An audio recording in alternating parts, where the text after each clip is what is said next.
Hello, everyone. I am Krandall Brantley from Buckeyes Daily. Find out what Ryan Day said about the offense, latest recruiting updates, and a way too early 2027 NFL mock draft.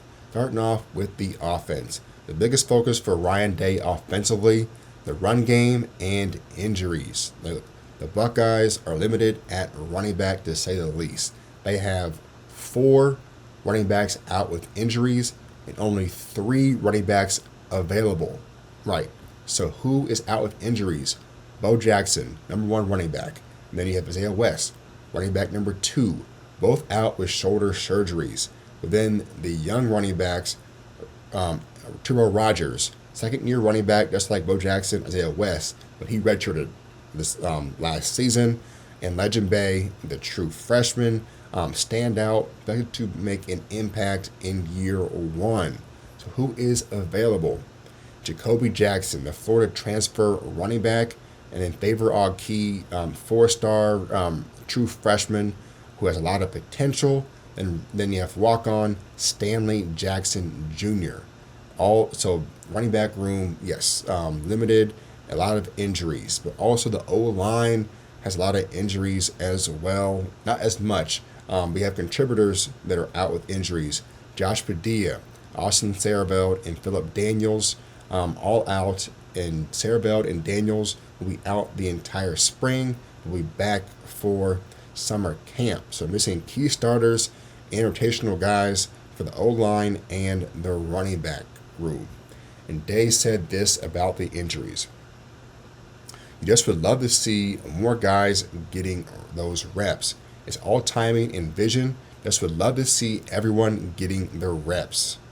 So the situation is very tough for having this many injuries, especially the running back room. Like guys like Legend Bay and Turbo Rogers, really need these reps to get to game speed, get acclimated, and be able to prove themselves as contributors heading into the fall.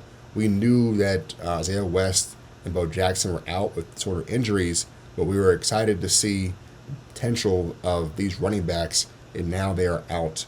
Injuries, we know right now 3 proven backs: Bo Jackson, Isaiah West, Favor Key. Bo Jackson, Isaiah West, Jacoby Jackson are the proven backs. If you have one of these guys step up as a 4th back, that could be like a big playability running back, that could be major for this team. And so at this point, not much you can do to really improve this running back unit until Rogers or Legend Bay return healthy this spring. We all know the passing game is going to be elite. They're going to put up crazy numbers in the fall. But if the running back room is very good and reliable and has a big play ability, takes that much pressure off Julian Sand for next season. And so if he's healthy, Legend Bay could be the additional weapon for this team, have a big playability for this offense. And so hopefully he can get healthy, and also Rogers can get healthy as well.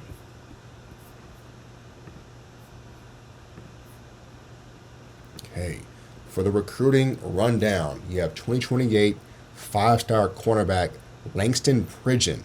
He is the number 2 cornerback nationally according to 247 composite rankings. 6'2", 175, goes to Stonebridge High School in Virginia. He has offers from Florida, Penn State, Georgia, Indiana, Texas A&M, and Ohio State jumping on him early as an elite DB for 2028. Then you have Suki Torbert Jr., 2027 4-star athlete from Cincy, goes to Princeton High School, 5'10", 158, top 25 cornerback nationally, and a top 10 player in Ohio. But he's currently committed to Indiana.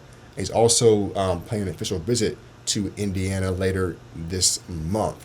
Scouting report: electric athlete, plays QB in high school and also DB, but his highest ceiling is at DB.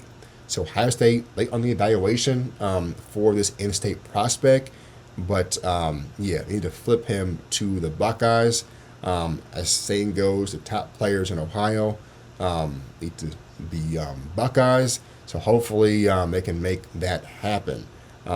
So then you have Colton Johnson, 2027 tight end, 6'4", 235 from Tennessee, top 25 tight end nationally, a multi-sport athlete, basketball and baseball.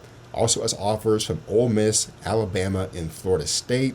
And OSU offered him after his visit a few days ago.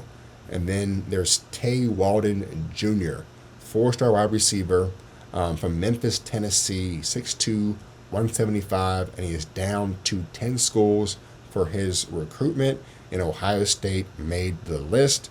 So there's Ohio State, Tennessee, Notre Dame, Oregon, Auburn, Georgia, Missouri, LSU, Clemson, and Ole Miss. So another major wide receiver battle that Ohio State is in.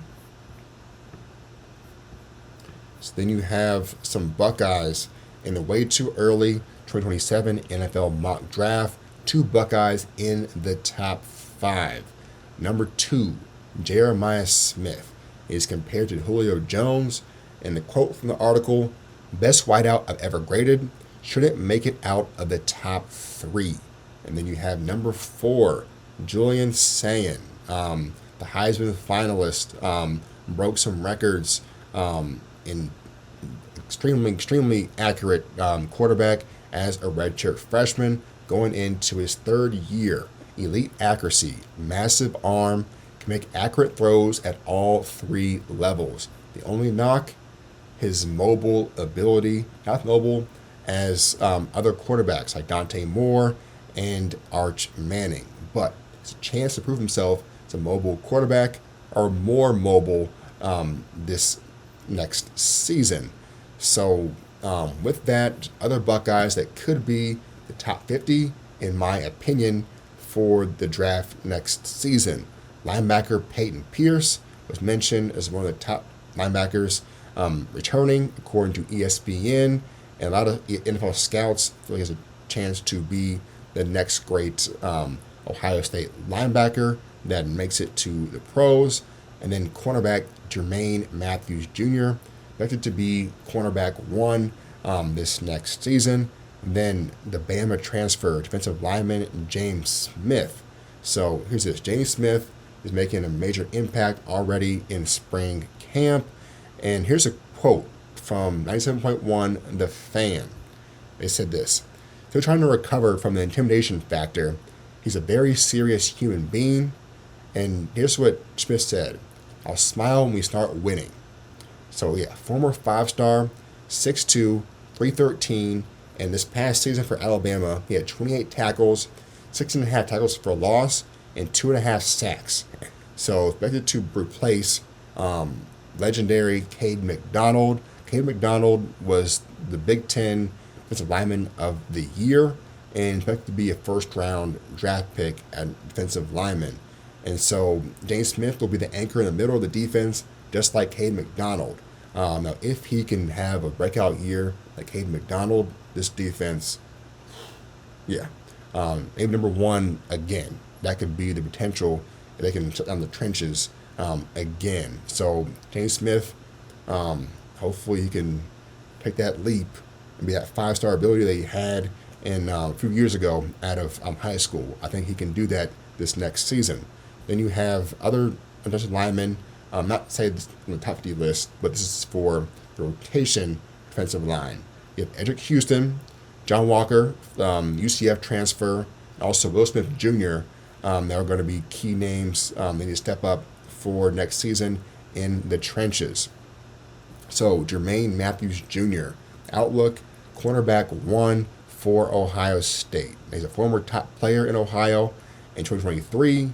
In his freshman season, he had to start due to an injury against top 10 Penn State, and they shut Penn State down that day. He had a big-time game. Earlier that same season as a freshman, he had a pick 6 against Western Kentucky. And then 2024, the national championship season, he was a key rotational corner And then this past season, he was a starter, had a great season, also had some difficulties, some struggles in the Big Ten title game in coverage. And so he came back for his senior season saying he has unfinished business and wants some more gold pants. So the stats last season: 20 solo tackles, 2 interceptions, including one. What? Oh no, that wasn't the game. That was Iggy. And so a sack and a forced fumble. But this is his chance this next season to be the next first round pick for DBU. And so we'll see what can happen for these guys. But a lot of promise, a lot of talent back for Ohio State that could also be first round draft picks for next season, and also get some gold pants and hopefully another national championship before they leave Columbus. All right, go Bucks.